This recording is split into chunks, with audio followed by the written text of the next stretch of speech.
Réduction des quotités cessibles de 57 à 35%, reclassement des frais de notaire de 18 à 10%. Bref, malgré tous ces efforts consentis par le gouvernement, la crise de l'habitat continue de se poser avec un déficit conjoncturel avoisinant aujourd'hui les 600 000 logements. Nous ne sommes pas encore arrivés à résorber le déficit de logement pour deux raisons essentielles.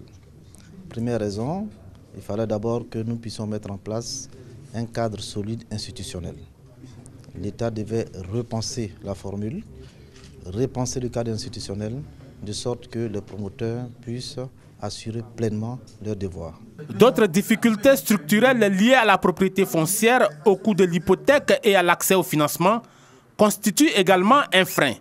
Il est temps d'échafauder de nouveaux plans. Notre rôle, c'est de permettre aux opérateurs étrangers et des investisseurs étrangers de venir relayer, évidemment, nos banquiers locaux pour participer au financement.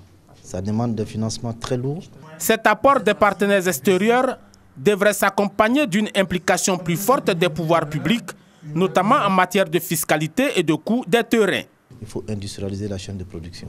Il faut permettre aux promoteurs de pouvoir avoir évidemment des possibilités d'usines pour fabriquer localement évidemment tout ce qui rentre dans la chaîne de production des maisons, faire des systèmes de construction rapides. Toutes ces questions vont être débattues à l'occasion de la deuxième édition du Forum international du logement social, économique et standing Philos, prévu du 25 au 27 juin prochain à Abidjan.